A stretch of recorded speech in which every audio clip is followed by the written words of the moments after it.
नमस्कार दोस्तों, आप सबों का इस जीएन क्लासेस में पुनः हार्दिक स्वागत करता हूं। जैसे कि पहले हम सबों ने एक संस्कृत का फर्स्ट वीडियो देखा था जिसमें कि मैंने आप सबों को बताया था कि शब्द ग्रुप हम लोग कैसे याद करते हैं और एग्ज़ाम्स में उनके सवाल कैसे आते हैं। तो मैं आज आपको एक दूसरे टॉपिक पे बात करने वाला हूं, क्योंकि उस दिन दो चीज़ों के बारे में मैंने छोड़ दिया था। एक था पुरुष एंड एक आया था आपका वचनम आया था। आज मैं इन दो टॉपिकों पर बात करने वाला। एक आया था पुरुष एंड एक आया था वचनम। एंड आप देख रहे हैं अभी संस्कृत का एक ज़बरदस्त क्लास, देख रहे हैं। और मैं आशा करता हूं कि जितने भी 10th क्लास के स्टूडेंट हों आपको समझ में आएगा यह टॉपिक, और बहुत ज़रूरी है क्योंकि आपका इस संस्कृत में कम से कम 100 मार्क का टोटल रहता है। और इसमें से जो ऑब्जेक्टिव आता है, ऑब्जेक्टिव आपका कम से कम 100 में से कम आपको 50 बनाना पड़ता है। और इस 50 में से लगभग 30% आपका किताब से रिलेटेड एंड कम से कम 20% आपका ग्रामर से रिलेट करता है। तो आपको किताब के साथ साथ आपको ग्रामर का भी जो पार्ट है, संस्कृत व्याकरण जो है, वो भी आपके लिए बहुत इंपॉर्टेंट है। इसलिए मैंने सोचा क्यों ना आपको इस ग्रामर से कुछ रिलेट बता दूं, ताकि आपका इस 50 में जो 100 का क्वेश्चन है उसमें से 50 में आप 50 के 50, अगर 50 नहीं तो फिर भी 49 आप लाने का प्रयास करें। इस वीडियो को बनाने का बस मेरा यही पर्पस है कि ताकि आप इस ऑब्जेक्टिव आपसे भूल ना हो और आपको अच्छा मार्क मिल सके। तो चलते हम लोग टॉपिक पे बात करते हैं। जैसे कि आज हमने दो टॉपिक्स आपको दिया है, एक पुरुष और एक वचनम। आखिर ये पुरुष एंड वचनम क्या होता है एंड इनके बीच क्या डिफरेंट है, मैं आपको समझाता हूँ। तो सबसे पहले हम लोग बात करेंगे अभी इस वचनम के बारे में बात करेंगे। अभी इसको मैं थोड़ा सा देर के लिए मैं मिटा रहा हूँ और अभी हम लोग बात करेंगे वचनम, जो कि एक बहुत छोटी लेकिन बाद में समझ में नहीं आने की वजह से थोड़ा सा यही बड़ा क्रिएट प्रॉब्लम हो जाता है। लेकिन अभी मैं एक छोटा सा एग्जाम्पल के माध्यम से भी आपको बताना चाहूँगा कि वचनम संस्कृत में कितने होते हैं। तो संस्कृत में 3 वचनम होते हैं। मैं आपको बता दूं, संस्कृत में 3 वचनम होते हैं, लेकिन इंग्लिश और हिंदी में 2 ही होते हैं। अभी हम सभी अब संस्कृत की बात कर रहे हैं, इसलिए फर्स्ट में मैं बताना चाहूँगा, इसको हम लोग बोलते हैं एक वचनम, एंड दूसरा टॉपिक को हम लोग बोलते हैं द्विवचनम। एंड जो मेरा तीसरा है हम लोग उसकी बात करते हैं, इसको हम लोग बोलते हैं बहुवचनम। तो चलिए, ये मज़ेदार टॉपिक है, इसको याद नहीं करना, बस आपको समझना है। अगर समझ जाइएगा बस आपके लिए कोई ज़्यादा इसमें प्रॉब्लम्स नहीं होने वाला, क्योंकि आपको जब आगे आएगा संस्कृत में अनुवाद करने के लिए, हिंदी में दिया रहेगा और आपको संस्कृत में अनुवाद करना, उसमें ये सारे आपको बहुत मायने रखने वाले। क्योंकि कभी आता है एक सेंटेंस, जैसे मैं लिख रहा हूँ कि कवियों में आता है, कवियों में कालिदास सर्वश्रेष्ठ है। अगर आपका आएगा इसको संस्कृत में अनुवाद करने, तो सबसे पहले तुमको देखा जाएगा यहाँ पर मेरा क्या है, कारक चिन्ह है। और जब भी हम परिवर्तन करते हैं तो कारक चिन्ह के जो फर्स्ट वाला होता है उसको हम परिवर्तन करते हैं। और यहाँ पर जो कवियों हैं, यहाँ पर हमको ये दिमाग लगाना पड़ेगा कि यहाँ एक वचनम है, द्विवचनम है या बहुवचनम है। तो सीधी सी बात है, या तो कवि हो गया एक वचनम, अगर 2 यहाँ आ जाता कवि हो गया एक वचनम, अगर यहाँ पर 2 कवि हो जाता तो आपका आता द्विवचनम। लेकिन बहुत सारे कवि यहाँ की बात आ रही है, इसीलिए यहाँ पर आप लोग क्या, कवियों में कालिदास सर्वश्रेष्ठ है, इसलिए यहाँ पर हम कौन सा का यूज़ कर रहे हैं, तो बहुवचनम का यूज़ कर रहे हैं। तो चलिए इसको समझेंगे कि आखिर एक वचनम कैसे थोड़ा सा याद करने का तरीका हम अपनाएंगे, कैसे द्विवचनम होता है याद करने का कैसे तरीका अपनाएंगे, और बहुवचन क्या होता है मैं आपको एक छोटे से फिगर के माध्यम से समझाना चाहूँगा। चलिए थोड़ा सा ध्यान दीजिए, मैं थोड़ा सा एक फिगर के माध्यम से भी आपको समझाना चाहूँगा। आपको दिख रहा होगा मैं जो बनाने का प्रयास कर रहा हूँ, आपको दिख रहा होगा क्या बना रहा हूँ।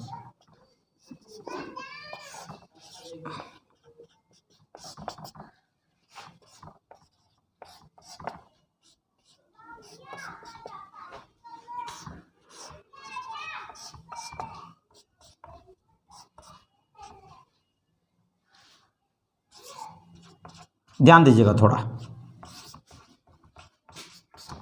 आपको दिख रहा होगा, मैं समझाने के लिए बना रहा हूँ।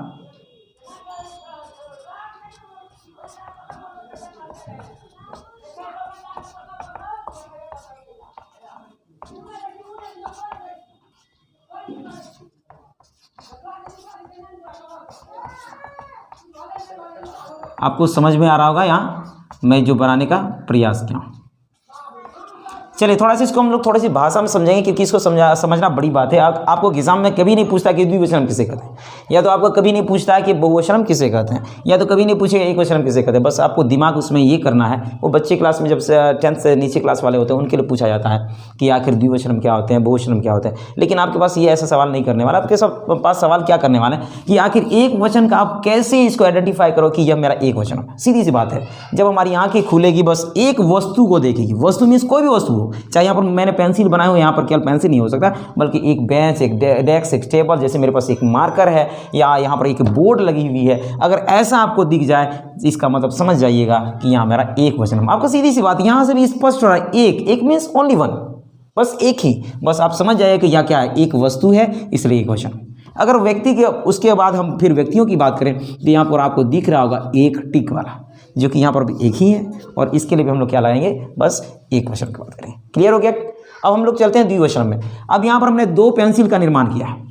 2 पेंसिल देखिए तो मात्र 2 ही है, एक नहीं हो सकता, क्योंकि अगर एक होता है तो एक वचन, लेकिन जब 2 होता है तो क्या हो जाएगा, वो द्विवचन। लेकिन जैसे 2 से ज़्यादा हो जाएगा वो आपके लिए क्या हो जाएगा, बहुवचन। इसीलिए बस हमारी आंखें जैसे खुलेगी और हम देखेंगे कि यदि 2 व्यक्ति या 2 वस्तु का बोध करा रहा है, इसका मतलब समझ जाएंगे द्विवचन। इसका मतलब पहला हमने क्या बोला कि जिससे किसी एक व्यक्ति या वस्तु का बोध हो उसे एक वचन कहते हैं। जिससे किसी मेरे 2 व्यक्ति या 2 वस्तु का बोध हो, 2 व्यक्ति या 2 वस्तु का बोध हो, उसे द्विवचनम कहते हैं। और बहुवचनम का मतलब अगर फर्स्ट सेकंड क्लियर हो गया तो तीसरी सीधी सी बात है 2 से प्लस आपका 5 भी हो सकता है, 15 भी हो सकता है, 20 भी हो सकता है। कोई वस्तु या व्यक्ति का बोध होगा, यानी 2 से अधिक व्यक्ति या वस्तु का बोध होता है तो आपका क्या कहलाएगा, यह आपका बहुवचनम हो जाएगा। ये तो क्लियर है। क्यों मैं इसको बता रहा हूँ, क्योंकि आने वाले फिर जब मैं बताऊंगा सहतोते, फिर बोलूँगा बहुवचनम, फिर बोलूँगा द्विवचनम, फिर आपको यदि आपको समझ में नहीं आएगा, इसलिए मैंने इसको क्लियर कर दिया। अब चलिए दूसरा टॉपिक हम लोग बात करेंगे वचनम के बाद। एक मैंने बताया था पुरुष की बात। अब पुरुष भी बहुत आसान है, एक छोटे से वीडियो बनाने का मैं प्रयास कर रहा हूं ताकि आपको समझ में आ जाए। अब हम लोग बात करेंगे एक पुरुष, जिसको कि आप लोग इंग्लिश में भी बोलते हैं first person, second person and third person. इसमें भी आपको 3 होते हैं, और 3 में कौन कौन होते हैं हम लोग बात करेंगे। चलिए जैसे कि हमने वचन में बताया था आपको, उसमें भी 3 होते हैं। इसमें भी सेम वही, इसमें भी यही प्रोसेस है, लेकिन इसके हम क्या बोलते हैं, इसको फर्स्ट में हम लोग बोलते हैं, 1 नंबर में बोलते हैं इसको प्रथम पुरुष। क्या बोलते हैं, प्रथम पुरुष। इसको हम लोग बात करेंगे सेकेंड नंबर में मध्यम पुरुष, मध्यम पुरुष। एंड हम लोग थर्ड में बात करेंगे उत्तम या अन्य पुरुष, उत्तम या अन्य पुरुष। पुरुष से समझ जाएगा पुरुष है। अब इसको कैसे पहचानेंगे, प्रथम पुरुष कौन है, मध्यम पुरुष कौन है, एंड उत्तम या अन्य पुरुष कौन है। आज 2 ही टॉपिक पे मैं बात कर रहा हूँ, और पहले को तो मैं समझाया और इसको मैं समझाने का प्रयास करो। प्रथम किसे कहते हैं, मध्यम किसे कहते हैं, एंड उत्तम किसे कहते हैं। देखिए इसको कैसे एक छोटी सी एग्जांपल के माध्यम से मैं समझा रहा हूँ। इसमें हम लोग जैसे लिखते थे, प्रथम पुरुष एक वचन में आता है स, या तो आता है सा, या तो होता है सा। और इसमें स तो ते, इसमें आता है त्वम, युवाम, यूयम। एंड इसमें हम लोग बात करेंगे अहम, ये ऐसा आता है। तो मैं 3 व्यक्तियों के माध्यम से आपको समझाना चाहूँगा। एक मान लिया जाए यहाँ पर कोई ए नाम का एक लड़का है, यहाँ मान लिया जाए कोई बी नाम का एक लड़का है, एंड यहाँ पर आपका सी नाम का लड़का है। 3 लड़के, यहाँ 3 लड़के आपके मौजूद है आपके साथ। अब ए, ये बी एंड सी, ये 3 नाम के लड़के हैं, और इन पे हमको एक डिफरेंट ये पता करना कि आखिर प्रथम पुरुष कौन होता है, मध्यम पुरुष कौन होता है, और उत्तम या अन्य पुरुष कौन होता है। तो यहाँ पर हम लोग जहाँ बात कर रहे हैं, यहाँ लिखा है स, यह स। आपको मालूम होगा, इंग्लिश में आपने पढ़ा होगा सी, ही, ईट एंड नेम। मैं दोनों चीज़ को रिलेट कर रहा हूँ। आप इसमें पढ़े होंगे कि जो मेरा कौन सा थर्ड पर्सन सिंगुलर होता है, थर्ड पर्सन सिंगुलर नंबर होता है। तो थर्ड पर्सन सिंगुलर होता है तो इसका मतलब क्या हो जाएगा, ये उत्तम या अन्य पुरुष चला जाएगा। कौन, ये बोलने वाला। इसका मतलब एक जैसे बात बोलूँगा कि जो बोलने वाला होता है उसको हम लोग कौन से बोलते हैं, अहम, यानी हो गया मैं। अहम कहाँ होता है, अहम मेरा उत्तम या अन्य पुरुष में होता है, जिसको हम लोग बोलते हैं बहुवचनम। बहुवचन जिसमें आएगा इसीलिए हम उसको बोलेंगे उत्तम या अन्य पुरुष। और एक यहाँ पर जैसे सह, तो सह का मतलब क्या, वह।